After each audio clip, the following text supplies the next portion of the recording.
Hello, everyone. My name is Curry Stegan, and I am the host of the Passion for the Paranormal podcast show. Thank you for tuning into the show on my YouTube channel, and please make sure you hit that subscribe button so you can check out other great content that's going to be coming down the road.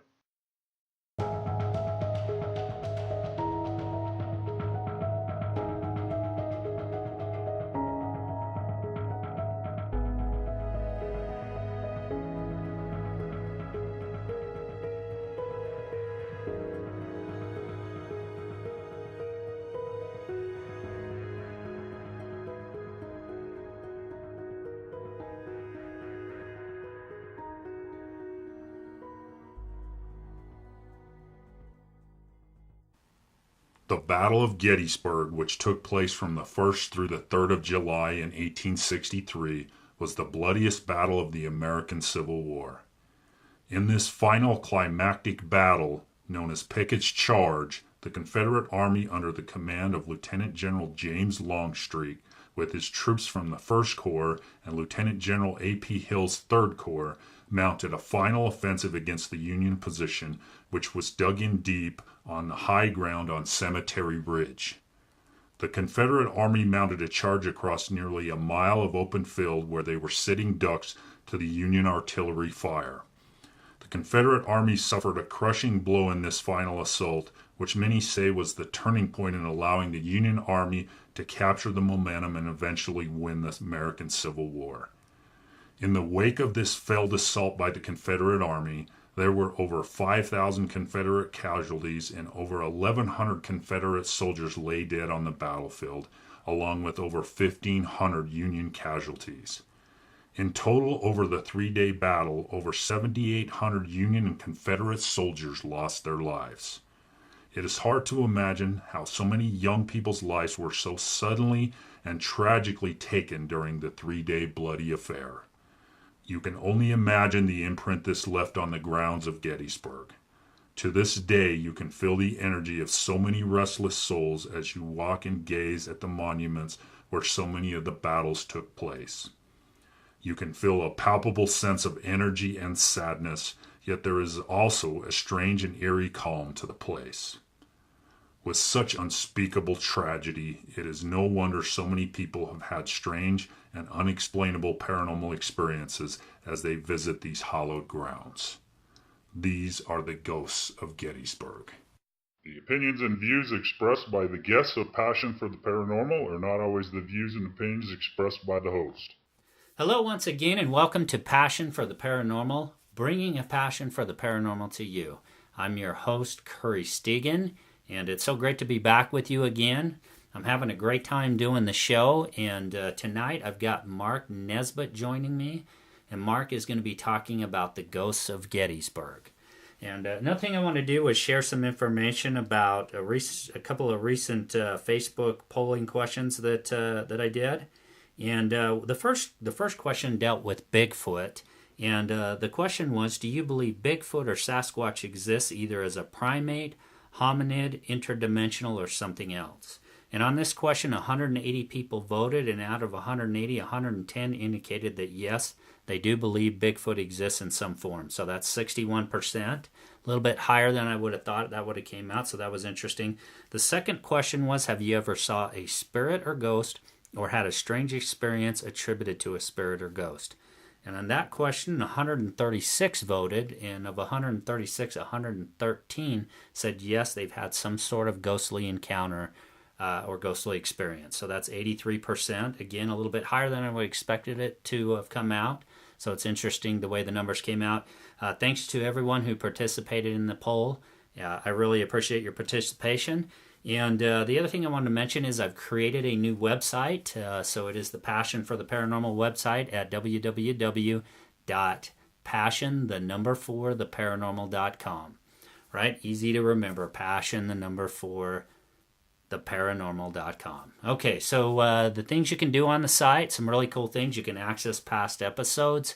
The other thing you can do is blog about past episodes.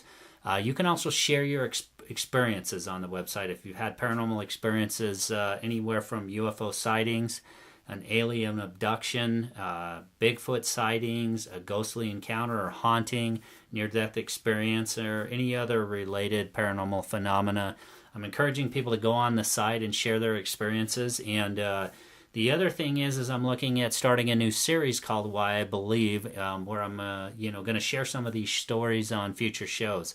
So I really encourage you to go to the site and share your stories. And I'm really looking forward to the Why I Believe series and kicking that off down the road. So hopefully you visit the site and check it out. If you are a Facebook user, please head over to the Facebook page at facebook.com/passion4 the paranormal, and like and follow the page there. If you're an iTunes user, I would encourage you to please offer a quick review of the show. I am up against the radio networks who have large budgets and they can do a lot of advertising. So it really would help me if you can offer a review of the show. It's going to help me help others find the show and be able to tune in. And if you have a friend you think would like the show, please share the link out to them. And I mentioned this before too, if you're a Google Play user, you can also subscribe to the show there. So really appreciate your help to spread the word and offer reviews and subscribe to the show. And I'm going to go ahead, without further ado, I'm going to get into discussion with Mark Nesbitt, and should be a great show. I'm really looking forward to this, and I really hope you enjoy tonight's show. Okay, so my guest tonight is Mark Nesbitt, and Mark started out in the 1970s working as a National Park Service ranger and historian for Gettysburg National Park. And after 5 years with the National Park Service, he started his career as a freelance writer. And Mark has been collecting ghost stories of the Gettysburg area ever since he first arrived there, and wrote his first book in 1991. And since then, he's written 15 books covering topics of historical interest and of the paranormal, to include his 8-volume series of the Ghosts of Gettysburg. And he's been featured on the History Channel, A&E, the Discovery Channel, the Travel Channel, and on the famous talk show, Coast to Coast AM. In 1994, he founded the Ghosts of Gettysburg Candlelight Walking Tours. Mark, thank you so much for joining me tonight. My pleasure, Curry. Oh, it's exciting to have you on the show and to have the opportunity to talk with you about such a fascinating and I guess I would say probably a somber place as well. I visited the park back in 2003, a while before I ever got involved in the paranormal, and so much history there. That it's a fascinating place. There's so much history and so much to read about. So many sites. I couldn't visit all the sites. It was actually wintertime. But what a great place to visit and learn about the history of the Civil War and one of the most important and probably the most key battles for the Union. And I know you're really steeped in history on the place. And can you talk a little bit about, maybe first of all, how you got involved in writing books about the Ghosts of Gettysburg? Yeah, I was when I was a park ranger there. I was they put me in some of the houses that are out on the battlefield. Those pretty stone houses, and they put park rangers in there for security purposes. But I lived in 4 of them, and every one of them that I lived in, I had something strange happen to me, something unexplainable. And I think the one that really struck me was when I lived in the cemetery lodge, that big brick building inside the National Cemetery there. And one day I remember it really distinctly. It was the afternoon. It wasn't night or anything. And I was carrying my dishes out from the dining room into the kitchen, and I heard a baby cry. And of course, I was the only one in the house, and there were no babies in there at the time. And I just kind of, when you're confronted with something out of the ordinary like that, you just kind of, maybe it was the pipes in the house. And I'm like, that was a baby crying. Oh, maybe it's the house settling. No, that was a baby crying. And I must have mentioned it in the coffee room my next work day, and a couple of people in there said, you need to talk to such and such. Mrs. Who lived there before you. So I looked her up and I talked to her, and she said, yeah, she'd heard babies crying in that house too, several times, as a matter of fact. So now my interest was piqued. You know, I had an experience. Some other person had an experience. Same experience, different time, same house. And it just so happened that down the street, 2 doors down the street from where the cemetery lodge was the old orphanage. And the orphanage was for the orphans of the Civil War soldiers who were killed in Gettysburg and other battles. And apparently the second matron of the orphanage was very mean, and she used to do things and make the kids cry. I'm thinking, my goodness, is this, you know, this all sounds kind of crazy, but maybe this is all coming together. At any rate, it made me decide, because I'd started hearing other ghost stories about the battlefield and the town of Gettysburg, made me decide that maybe what I should do is start jotting these things down, kind of, you know, because historians consider folklore part of history too. So I figured I'm just going to jot these stories down, talk to some of the older park rangers, see if there are any ghost stories about Gettysburg. And eventually, it took me about 8 or 10 years to gather enough stories together. And I asked the local publisher if he was interested in publishing a book on the Ghosts of Gettysburg. He said, sure, let's try it. So I finished the book, and within 2 weeks of it being published, I started getting letters and phone calls from people. This was, of course, before Twitter or email or anything. And basically what the people said is, you know, something strange happened to me at Gettysburg as well. And proceeded to tell me in writing their story of a strange experience that they couldn't explain. So the letters still come in. This is 27 years later. I still get letters from people who've had experiences at Gettysburg, at the battlefield, and in town, and at the college, and at the seminary, too. So that's how it started, but it continues up to this day that things happen on the battlefield to people and to me. And I seem to be able to, I'm the magnet. People send me their stories, so that's where I get the stories now. Okay, awesome. Yeah, so did you, a lot of the stories that are included in your 8-volume series, are those a lot of stories from other people, or is there an equal amount that you've experienced yourself?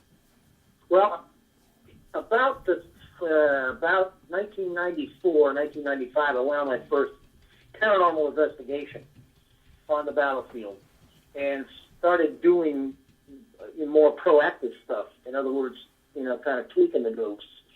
So a lot of the stories then after that, many of them were mine then, because things happened to me in different investigations.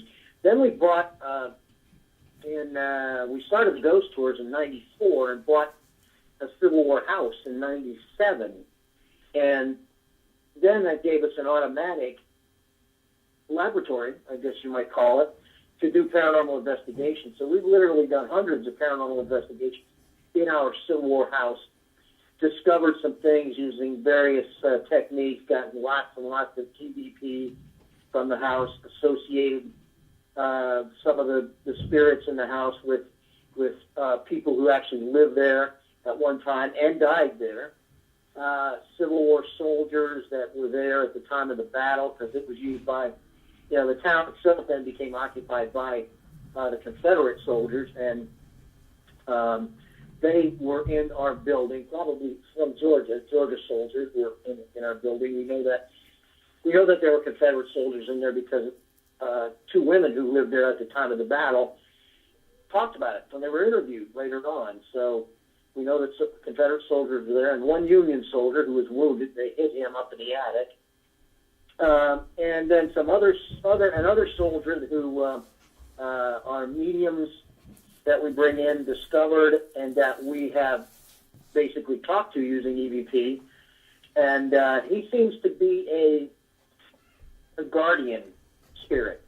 He watches over the Georgia soldiers or the spirits that were there at the time of the battle. So In other words, there's a lot happens to me in Gettysburg when I'm there, when I go out on a paranormal investigation, when I do investigations bar, but I don't always put them down in a book.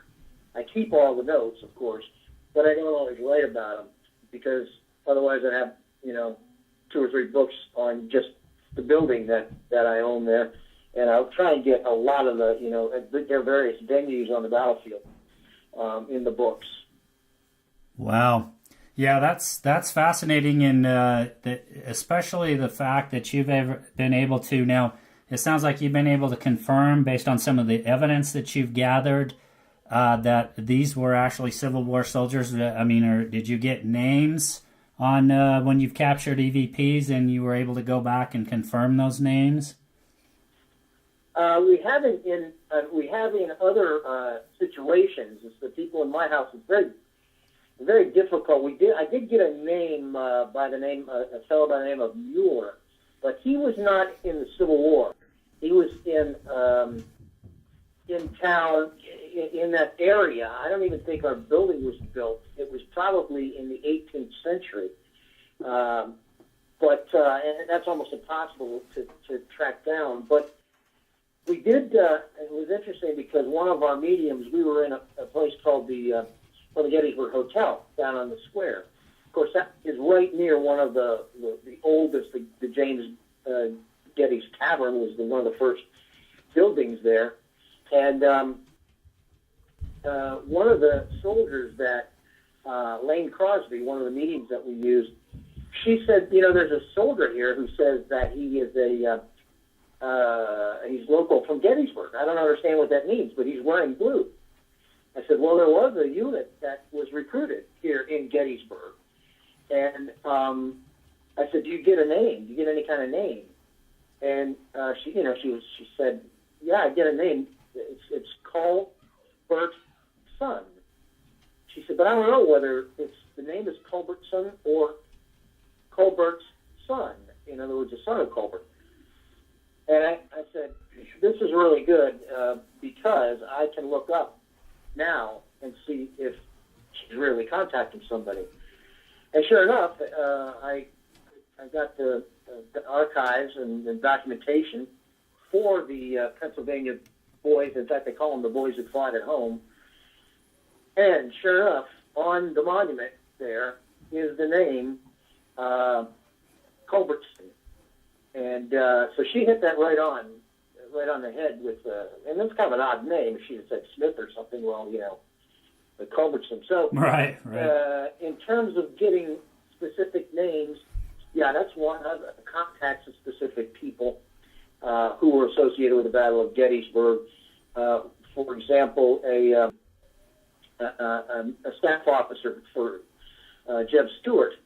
I was doing a paranormal investigation down at Union Mills, which is where Jeb Stuart and his cavalry were stationed the night before the Battle of Gettysburg. And his name was Major Andrew Reed Venable. So I said, using my recorder, I said, Major Venable, did you ride in with General Stuart? And of course, you can't hear anything when you're recording EVP. Sure. And then I said, Major Venable, who's president? And when I played it back, after I asked, did you ride in with General Stuart, almost immediately I hear, I did.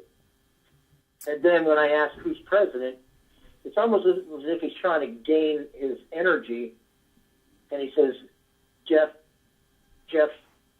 Jefferson Davis. Wow. Which might surprise some people because everybody, the president they associate with the Civil War is Abraham Lincoln, but Jefferson Davis was his president. Right, he was the Confederate president, yes. Mark, are you there? Yes. Oh, yes, okay.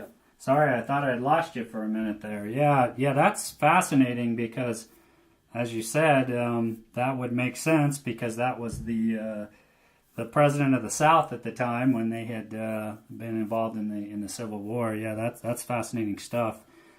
Have you, now, in other investigations that you've done, have you been able to capture, visual evidence of some of these spirits? whether they're photos or video footage? Yes, we have some interesting photographs that I get them all the time from other people. But maybe the one that is most interesting to me was for years and years. In fact, when I first bought the house there where the ghost tours go out of, I had people telling me, the mediums come in and say, "You're going to hear kids. There are children here, children's spirits." And I don't know if you remember, but a number of years ago, I was the Gettysburg connection, the Gettysburg client for ghost hunters, Jason Hawes, and they were trying to find if there were child spirits in Gettysburg, and they went to a couple of places. But at any rate, I kept hearing that people who lived in the upstairs of the house would hear a ball bouncing. They'd hear children running up and down the stairs, small steps going up and down the stairs. One of my employees about 10 or 12 years ago, who was mildly psychic, she, in a kind of a reverie, she looked back into one of the doors and saw a little boy materialize. She said he was about maybe 2.5, 3 feet tall. He had dirty blonde hair. He had white shirt, suspenders, and she described it pretty well. So I got in touch with a friend of mine who has a group of paranormal investigators. Jeff Ritzman is his name, and he was. I asked him if he wanted to come over and do a paranormal investigation. Stay up all night. I don't do that anymore.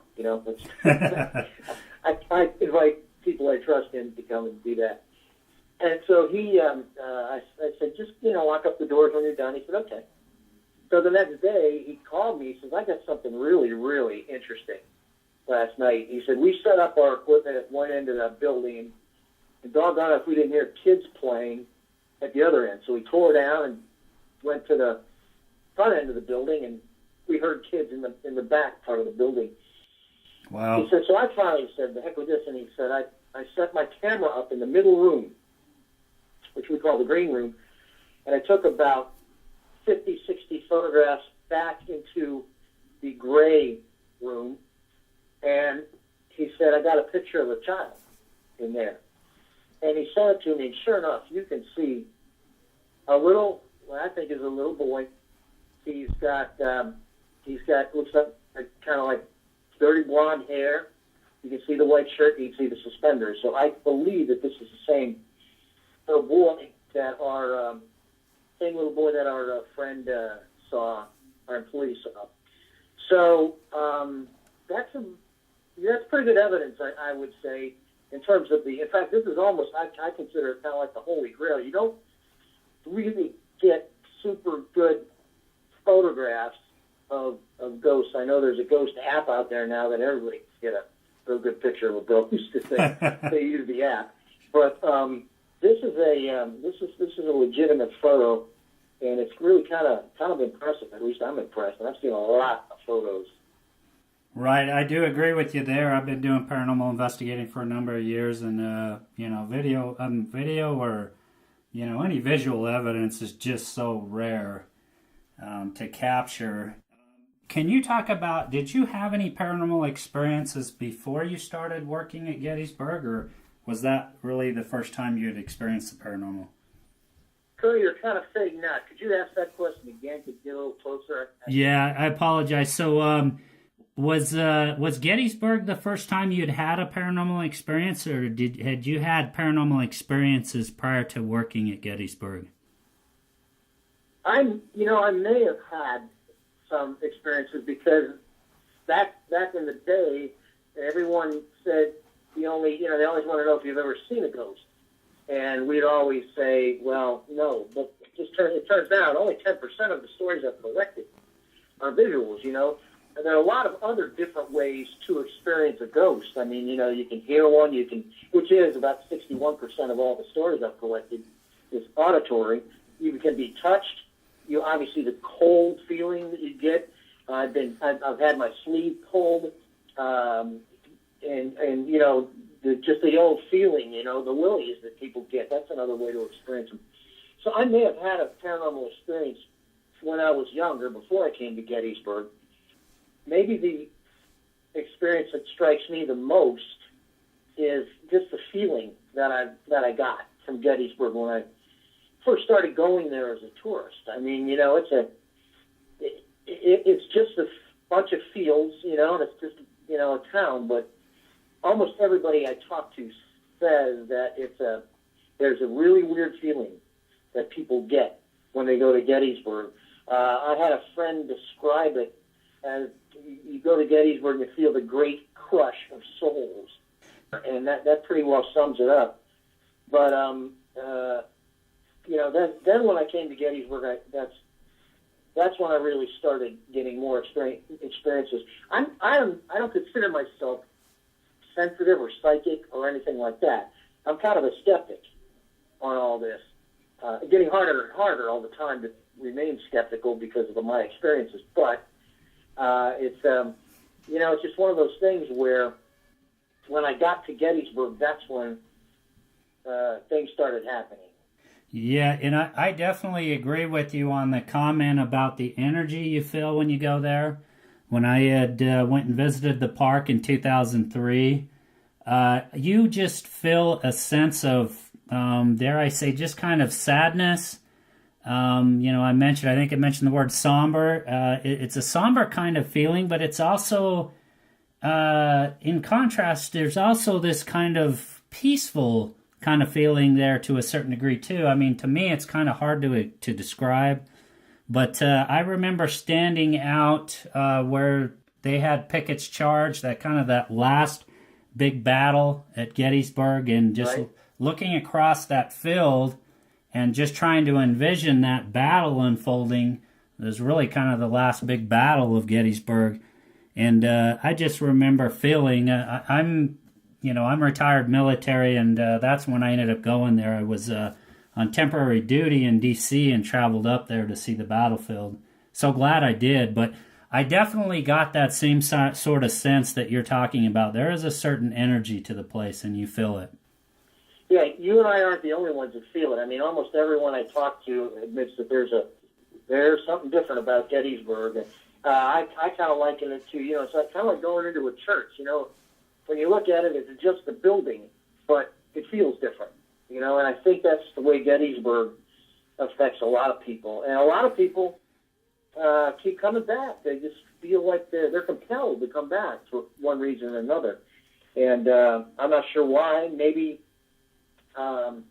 if you believe in reincarnation, or if there is such a thing as reincarnation, maybe they've been to Gettysburg before. Maybe they were killed at Gettysburg or fought at Gettysburg, but certainly it's certainly a different place than I've ever been before. Absolutely. I can't wait to go back someday. Really looking forward to visiting again and possibly getting the chance to do a little bit of paranormal investigating. It's definitely on the bucket list for me. So can you talk a little bit about your tours? You've been doing tours since 1994. Talk about your tours, where you take people on the tours, and how those have kind of evolved. Okay, yeah. I was approached by the borough of Gettysburg, someone, the historian there, and he said he knew that I had developed tours for the national park and a couple other places.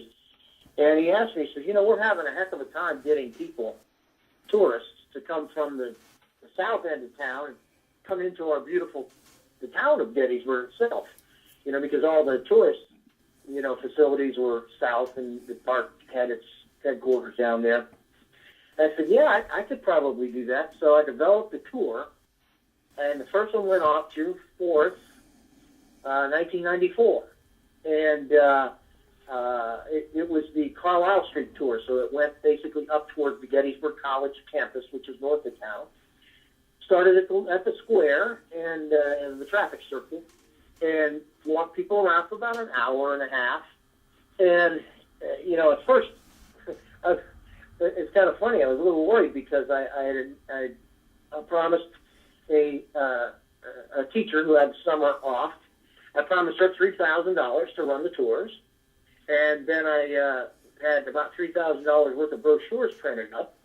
And that's when I was charging $6 a head for the tour, and I watched as the first group went off, and I counted heads, and I had exactly 10 people on the tour.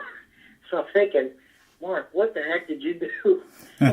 you're in debt, and you made $6 tonight. This isn't going to work. But that being said, it did work out. It got popular. It was actually the first ghost tour in Gettysburg. And well, you've been to Gettysburg, but you were, of course, in the era when there were ghost tours. But prior to that, there was literally nothing to do at night for the tourists. So they ended up, going back to their hotel rooms and doing the same thing they did at home, sitting there and watching TV.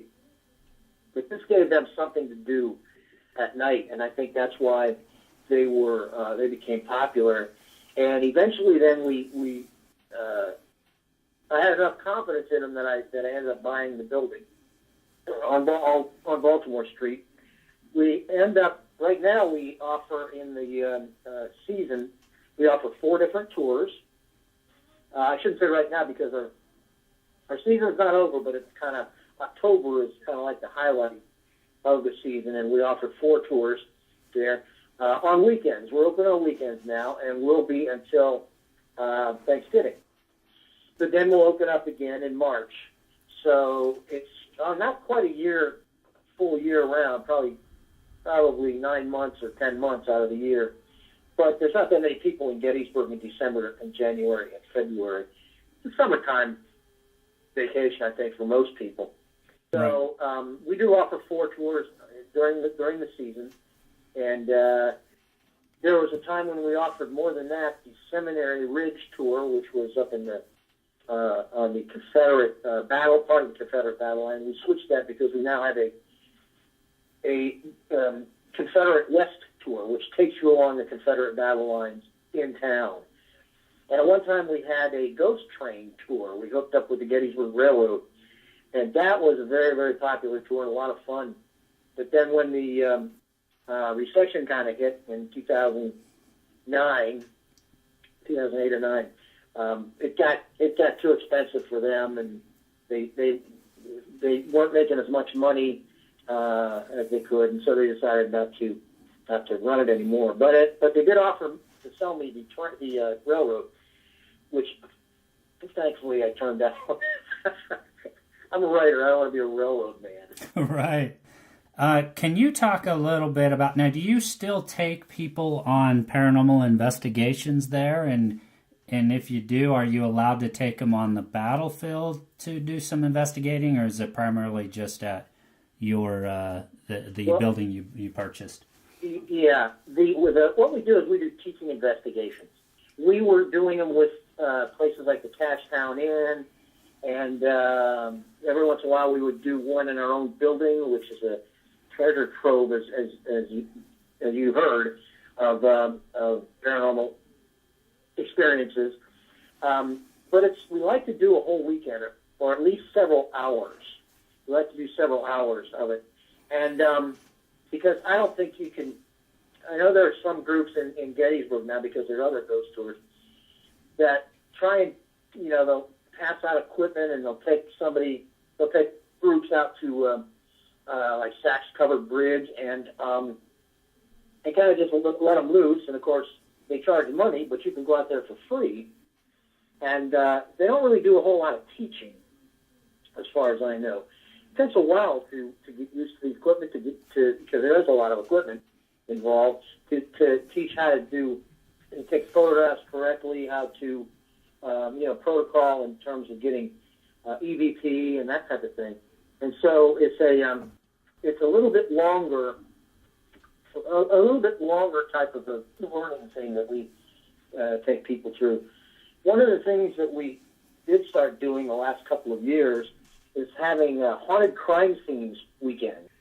Now we do. I did a couple of books with Catherine Ramsland, who is a professor of forensics at DeSales University.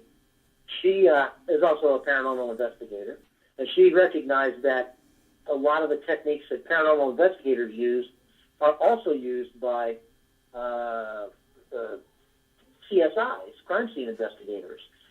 And so she proposed this book, and it's kind of like a true crime, you know. It's kind of like CSI meets Ghost Hunters. But the books kind of spun off these weekends that we do. We pick out one or two crimes that have not been solved. We open for a fee. We will, people can come and pick our brains and use our expertise, and we teach them how to use the equipment and how to do it, a paranormal investigation into a crime. And basically, by contacting the other side, using our various techniques, psychometry, dowsing rods, EVP, pendulum work, things like that, try and get more information on the crime to get more clues to maybe get the crime reopened. We actually we did that. Hotel Bethlehem there was a crime that was committed there, and no one was really sure whether the guy committed suicide or not. And because of the way that his body was found, they thought it had to be a suicide. And I actually asked him contacted the guy on EVP, and I asked him, how did he die? And did he kill himself? And on that particular session, I got two syllables, a two-syllable answer. Both syllables ended in ER. And I'm assuming he said murder with that. It's not Class A EVP, it's called Class B. But at any rate, Catherine took that information to the local coroner, and he was interested in reopening the case. And Wow. That's exactly how that's supposed to work. So when we have people and teach them how to do that, you got to basically turn them into, instead of CSIs, TFIs, paranormal forensic investigators. Wow. That sounds like a lot of fun to do that. I'm curious. It's interesting. I'm curious, the evidence you've captured. Now, there's a couple of different thoughts about paranormal activity, two different types, if you will. The kind of the residual type, hauntings, as some people like to call them, and the more intelligent hauntings. Do you, based on your experience and all the years you've been at Gettysburg, do you get a sense that a lot of what you're capturing are residual type energies? Yeah, other than the EVP obviously is an intelligent haunting because they're actually answering questions. Some of the residual stuff, it would be like, getting photographs, or like the little boy. The person saw the little boy and then he showed up in a photograph. But for example, at Gettysburg, we have all different kinds of, all the different types. For example, for residual, one of the experiences that reminds me of residual stuff is the Phantom Battalion, or Phantom Regiment, that has been seen. It's one of the first stories I heard when I was a park ranger, that this Phantom unit marches out of the woods or appears in a field, marches around, maneuvers a little bit, and then either marches back into the woods or just disappears. Not too long ago, I got a letter from a lady who was had just gotten out on the battlefield. She was with her son, and the family dog was in the back seat of the car. They had turned onto the battlefield right there at the peach orchard, and they were coming over the hill, and they looked down into the field that would have been just to the west of the peach orchard, and they saw a unit of soldiers marching around out there, maneuvering, and they watched them for about a minute or two. The dog was actually growling. The dog saw them too, and so the dog was growling. And this is important, and I'll get to it in a second. At any rate, they were watching this unit marching around. A couple of joggers came up the road, and the entire unit just vanished, just disappeared before their eyes, and the dog stopped growling. Now, I say the dog is important because, whenever we humans see something like that, we make up a lot of excuses to deny it, even though we saw it. Something under my contact lens, maybe a little too much of drink last night, imagination. We have all kinds of excuses to convince ourselves that it's not what it was. But animals, dogs, just alert. And so when that dog was growling in the back seat, that dog saw it too, which means to me that it wasn't a figment of their imagination, wasn't a hallucination. I mean, the animal saw it as well. So that to me is probably one of the most repeated residuals. I get the same description almost all the time of that particular instance. Now, as far as intelligence, hauntings, like I said, the EVP is probably the best example of that. But the one that does stand out is one of the first stories I heard when I was a park ranger. I was in the visitor center. It was early one morning, and a young woman came in, and right after we opened, and she walked right up to the desk, and she said, "Are there ghosts here at Gettysburg?" And we had been told by our superiors that we weren't supposed to talk about ghosts at Gettysburg, okay? So we said, well, we're not really supposed to talk about them. And then we're all looking around for our bosses, and they're not there. They're like, why? What happened? Because we were all interested. Right. And she said, I was at Devil's Den and kind of got turned around. So I parked my car. I was the only one there. It was 6 o'clock in the morning right after the park opened. Beautiful day. I got out of my car, got up on top of all the rocks. And it was gorgeous up there, and it had a really good panorama all around. She said, I decided to take a picture. I put my camera up to my face.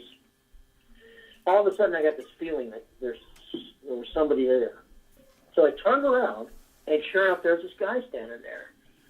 And he said, what you're looking for is over there. And he pointed back to where I was going to take the picture. She said, I turned around, and I said, well, how does he know what I'm looking for? So I turned back, she said, and he was gone. And There was no place for him to go. There literally was no place for him to go. But he just disappeared. And we said, well, what did he look like? She said, well, he had kind of a floppy, he looked kind of like a hippie. And she said he had shoulder-length hair, a floppy hat. He was barefoot. His clothes were ragged. And we, the historians there, were just going, wow. She just described a Texan. The Texans were kind of proud of the fact that here at Gettysburg that they were kind of a ragtag group. Their clothes were worn out. Some of them were barefoot. Some of them had shoulder-length hair. And the Texans were the soldiers that were associated the most with capturing Devil's Den from the Union soldiers. So we assumed that she had probably seen the ghost of a Texan. Now, interestingly enough, fast forward up to about 4 or 5 years ago, I was doing an autographing session, and a woman came in. She said, I had a weird, and she said, this is the first time I've seen your books. She said, but I had a weird thing that happened to me at Gettysburg. I said, what was that? She said, well, I was out of Devil's Den, and I was standing there, and I kind of looked down. I was kind of in a reverie looking at the beautiful flowers at my feet. And then all of a sudden, I felt like somebody was standing there. I looked up about 3 feet from me. There was a man standing there. And he looked at me, and he pointed at my shirt, my sweatshirt, and he said, 1st Texas, which was a regiment out there.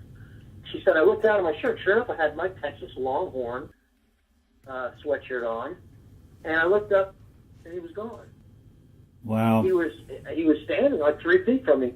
I said, what did he look like? She said, well, he kind of had ragged clothes on, shoulder like that. I said, stop, wait, you read my books, right? She goes, no, I haven't read anything of yours. And she basically described the same person. So that is an intelligent haunting because the ghost actually addressed her, acknowledged her presence, and so that's what I consider an intelligent haunting. So, but that was one of those things that happened, maybe 15, 20 years after the original story, which actually in Ghosts of Gettysburg 8, the most recent book, I had a chapter called Deja Vu.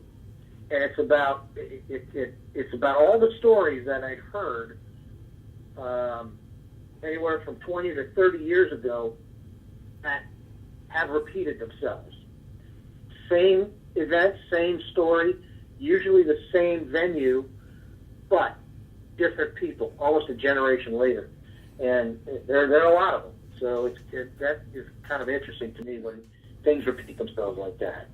That's amazing, because that kind of corroborates the first story about the Texan. You think the first person who had reported what you think was the Texan. That sounds very similar to the second account you mentioned, and it kind of seems to corroborate the first person's account.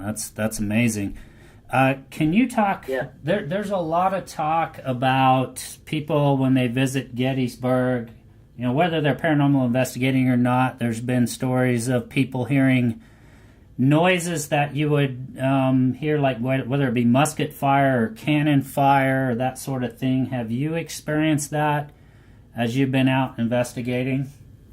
Yeah, I heard. I was out at the triangular field one afternoon, and I heard a drum. I heard 4 taps on a drum. Now, I recognized it because I used to be a drummer when I was in high school. And then I stopped and I waited because, there hardly any drummer can just hit the drum 4 times. They got to fool around a little bit, play a lot. Never heard another tap, but it was definitely 4 taps from a drum. I was with somebody. I said, "Did you hear that?" She said, "Yeah. Yeah, I heard drums." So I've heard drums. I also have reports of people over, usually on East Cemetery Hill, hearing large bodies of men cheering over in the woods on Culp's Hill. And I used to think it was the high school football game because the stadium was over in that vicinity. But these things would happen during the day. People would hear large bodies of men cheering. People have also heard cannons firing and what they call the rattle of musketry. In other words, a ragged set of shots being fired. In fact, Carol, my wife, and I were down at, this is not Gettysburg, this is Spotsylvania, which is another horrible Civil War battlefield. And I was trying to get EVP there. And off in the distance, there's a broad field there at a place called the Mule Shoe, part of the line that was in a curve, Confederate line. And I heard a huge noise from the woods that's about maybe half a mile, 3/4 of a mile away. So I stopped the recorder. I said to Carol, "Did you hear that?" She said, "Yeah." I said, "What did it sound like?" She said, "I don't know. To me, it sounded like a tree crashing through other trees and falling." I said, "Yeah, but you didn't hear a saw or anything." She said, "No." What it sounded to me like was the rattle of musketry, the ragged fire of infantry weapons going off in a volley. So, that stuff I've heard, and people often will hear. I've also gotten reports where they'll be walking in a local, or on the battlefield, or maybe in the cemetery, walking along, and all of a sudden they'll hear footsteps behind them. And they'll turn around and no one's there. And that seems to be a very, very, very common experience. As far as auditory experiences, probably the most common would be footsteps.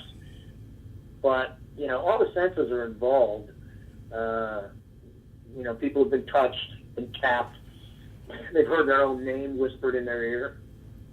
So it's all the paranormal stuff that you can imagine that have to do with ghosts. People have experienced at Gettysburg. Can you talk a little bit about, because, doing paranormal investigating, you can also get phantom smells sometimes. Have you experienced those at Gettysburg? Yeah. I'm trying to think if I have, and it's nothing's popping into my head right now, but I have had people come in off the tours, and they said that they have smelled things like old-fashioned perfume, rose water, or lilac water.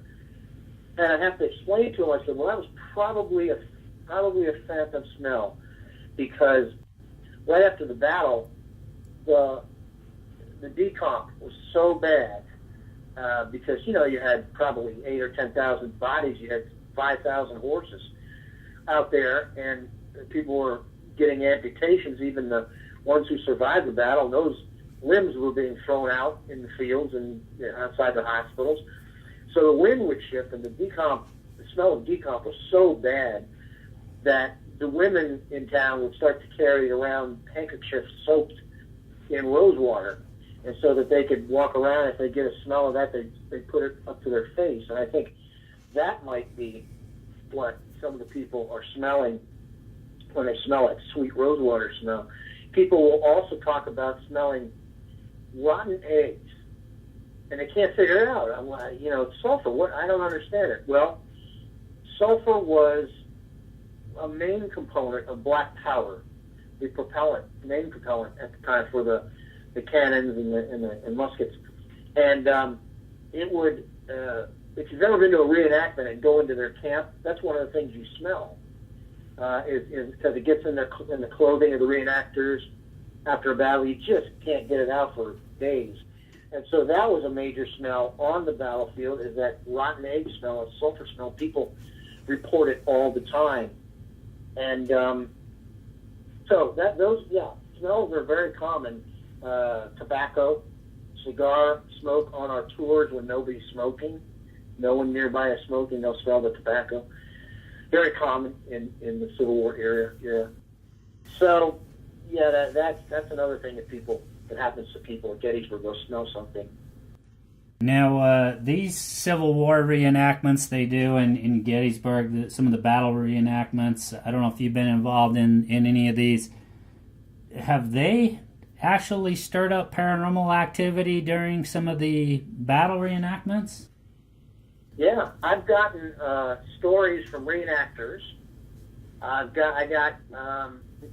You remember the movie Gettysburg? Absolutely. That at Gettysburg. I mean, it was an epic film, and they had reenactors here for a couple months, and I got 13 pages of just notes from one guy of all the experiences that he had and had heard of, and these are actually in 2 books, 2 chapters in books that I've had, and reenactors talk a lot about, for example, they'll be all sitting in the camp after their reenactment by the fire, cooking bacon or coffee or whatever, and they'll look up and one person said that they saw this horseman start to ride into camp, and they all looked at him, and then all of a sudden it's almost as if he realized, wait a minute, I'm not supposed to be here, and he disappeared, horse and all. Others have seen people walk into camp, and even once again the Phantom Regiment. They saw the Phantom Regiment marching outside their camp, and that disappeared before their eyes. But which tells me something, if we can periodically see them, it makes sense that they would be able to see us, and probably proved by the fact that reenactors have experiences. Because imagine that the last thing you remember of life is being a Civil War soldier, and all of a sudden you look and you see a group of comrades, of Civil War soldiers, cooking bacon, cooking coffee, the same smells that you smelled when you were a soldier. It makes sense. Sure, you'd walk into their camp, and maybe run out of energy or whatever happens when ghosts disappear, and just vanish. Yeah, that's fascinating stuff. Yeah, you mentioned the movie Gettysburg, great movie, really, really good movie. I really liked the movie. Can you talk? So you talked about some of the audio, a little bit about audio evidence, and the one voice you captured, which you think may have been the staff officer that worked with Jeb Stewart. Any other names that you've captured that you, based on your knowledge of the history there, or your ability to go back and research records, that you'd be able to confirm that it was a Union or Confederate soldier? Well, we have talked to one of the soldiers that is in our building, and his name, he calls himself Hank, but that's not his real name. what was his real, Edward or something like that. He didn't like Edward, but he was. See, the problem with trying to track him down is that we really don't have a last name for him. But I'll tell you one thing I do is when I'm on a different battlefield, for example, and this is why I enjoy doing the battlefields, and I want to do EVP, I'll go to the monuments, because the monuments have names on them of soldiers who were killed or wounded. Those are the people I'll try and contact. And probably 50% of the time when I use that technique, when I talk to or attempt to talk to soldiers whose names are on the monuments, I'll get an answer. One time I took a little book called 35 Days to Gettysburg, and in the back of the book I put the roster of one of the companies in the 15th Georgia.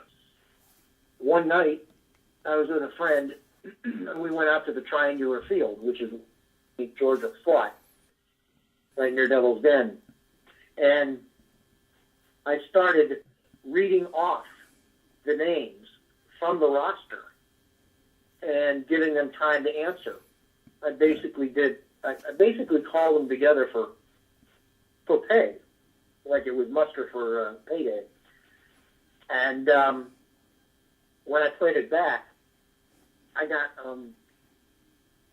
like, yep. I got one present, and I got one voice, or one or two voices said, "Sir." About half of the guys that I addressed answered me, and that tells me something, that we're really making contact with individuals who are actually there. Wow, that's amazing. Do you have any evidence? I've been on the website, didn't get a lot of time to spend there. Do you have any of the evidence that you share with the public? Yeah, I wrote a book called Civil War Ghost Trails, and I got a chance to go to all the major Civil War battlefields in the country. I mean, places I'd been to before, places I'd never visited but read about from the time I was a kid. Shiloh, Chickamauga, Chattanooga, Missionary Ridge, and when I would always try and do at least a mini investigation when I got there, and so I had all this evidence from my investigations, and I couldn't figure out, geez, it'd be nice to put this in a book, but who's gonna, it's too difficult to maybe run a CD or whatever. You have to do too many things. And my wife, who was a computer expert, she said, well, why don't we just create a web page and put the information on how to get to that web page in the book, so people can go to that web page when they get to it in the book. In other words, like Kennesaw Mountain.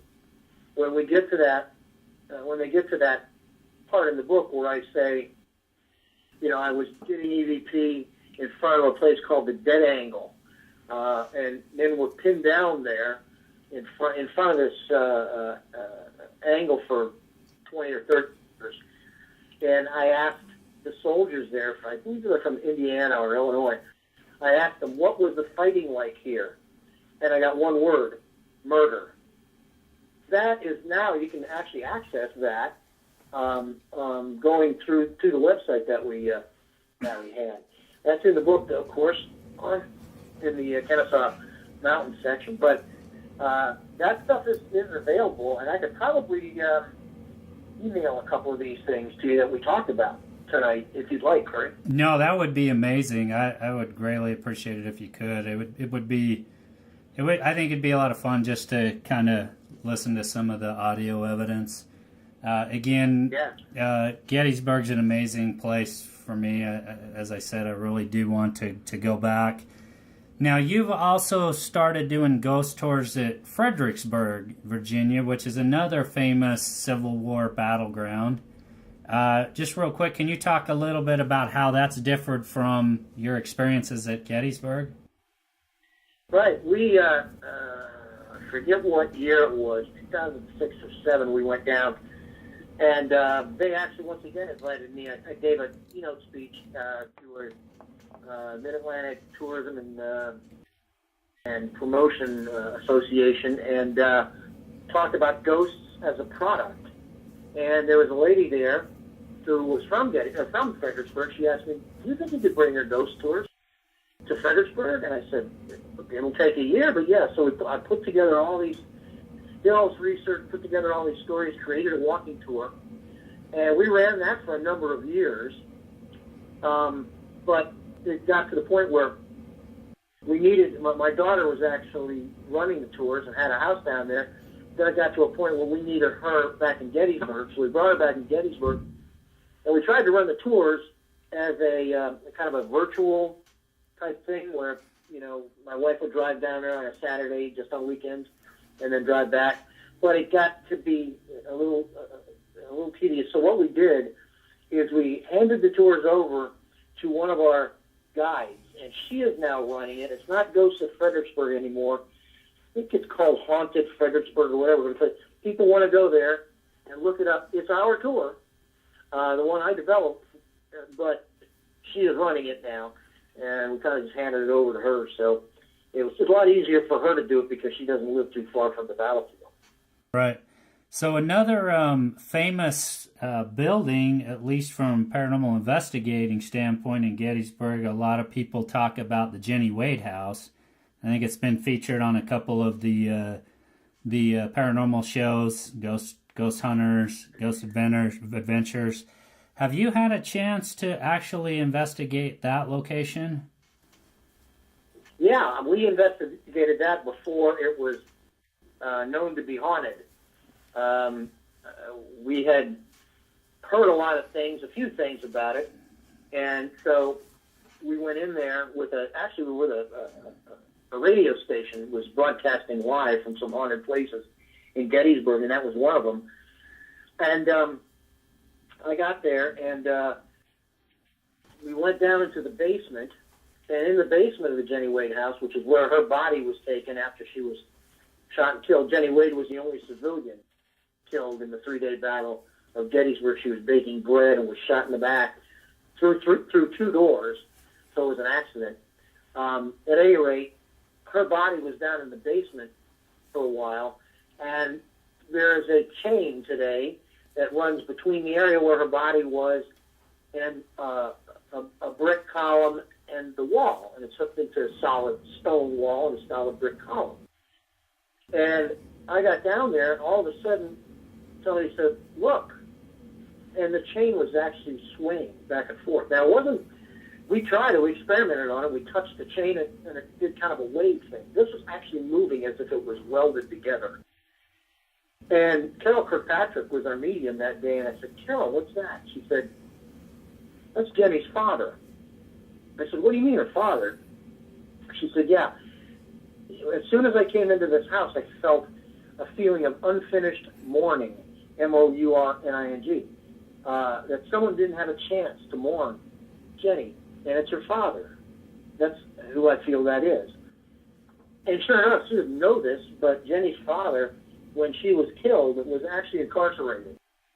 He was in jail, and either in jail or in the local insane asylum, is one or the other, because he was in and out of both of those.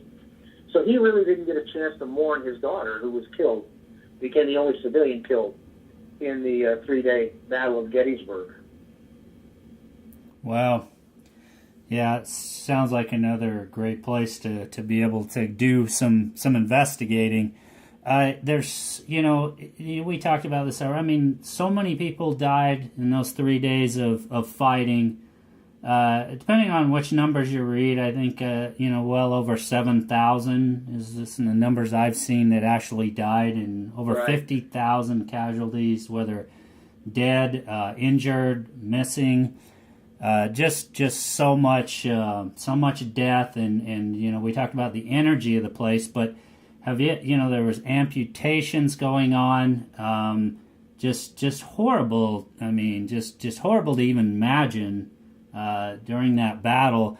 But have you captured evidence of, maybe screaming or anything like that maybe led you to believe maybe it was a soldier, like maybe a residual type sound of a soldier suffering or anything like that? I did not capture this, but a woman who was with a paranormal investigating group that was headed by Patty Wilson, who was my co-author on a couple of my books, was out at a place called Iverson's Pits. Iverson's Pits was one of the first documented haunted places on the battlefield.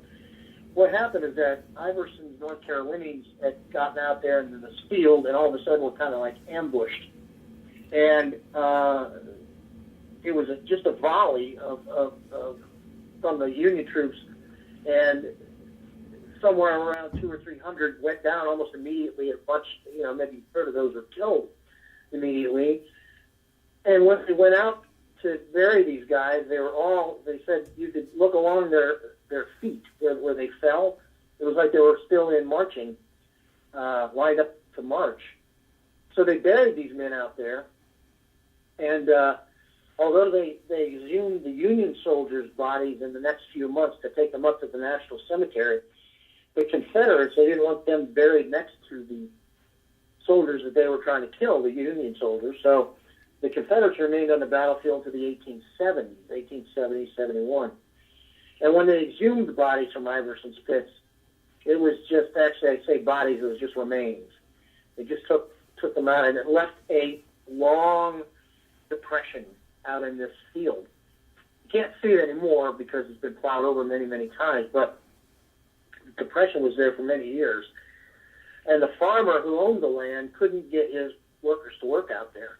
They said they came back with strange stories, like they would hear this strange thudding, like bullets hitting flesh. They would hear orders being shouted out of the middle of nowhere. They would hear men calling, and then they would hear screams. And that was the most unnerving thing that happened to them. So fast forward to sometime in the recent past, when this woman with Patty's group was out there at Iverson's Pits, and it got to be close to 10 o'clock, so Patty said, we got to wrap this up. So she said, I just feel terrible about these guys. I just have to say one more thing. She had a recorder going, and she said, God be with you. And you can hear, way off in the background, almost like an echo, a human scream that lasts for about 2 or 3 seconds.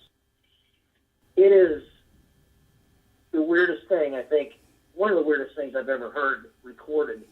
And especially because it matches up with what the first experiencers of the paranormal out there reported. Wow. Again, it's just fascinating stuff. I'm really hoping, in the near future, I'm going to be able to go back and visit and maybe even do some investigating. I really appreciate you spending some time with me, Mark. It was great to talk with you and get all of your insight into some of the experiences you've had there and others have had and have shared with you in your books. Can you just share real fast for the listeners where they can find information about your books and other information about your tours and what you do? Yeah, they can look to the website, which is ghostsofgettysburg.com. Ghost is plural, because there is another site out there where it's singular, but it's ghostsofgettysburg.com. They can order my books off the website or see some of the other things that we have out there. And, Curry, when you're in Gettysburg or coming to Gettysburg, give me a call. We'll get together. Absolutely. I will hold you to that. Someday I will make it out there. Sounds good.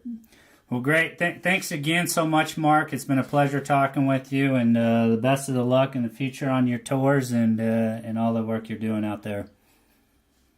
Okay. Thanks very much, Curry, for having me. All right. Thank you. You have a great night. Okay, so that's going to about do it for this Ghost of Gettysburg episode, and big thanks to Mark Nesbitt for joining me on the show. And the other thing I wanted to mention is I'm going to be bumping up the show to doing 2 episodes a month. So up until this point, I've primarily only done 1 show a month. So I'm going to be doing 2 shows a month now, and that's partly because of the growth of the show. And it's also my way of kind of saying thanks for all the listener support. And so I'll be putting out an episode on the 1st of the month and the 15th of the month every month. So 2 shows a month now. And the other thing I just wanted to mention is please make sure you join me next month when my guest will be Butch Witkowski. And Butch is the director and founder of the UFO Research Center of Pennsylvania. And he has also done a lot of research into the mysterious Todd Cease case. So we're going to be talking about that and maybe a few other things as well. So I'm really looking forward to having him join me on the show. And once again, thanks for tuning in for the show tonight. And I'm really looking forward to next month's show. And we'll see you then. Have a great night.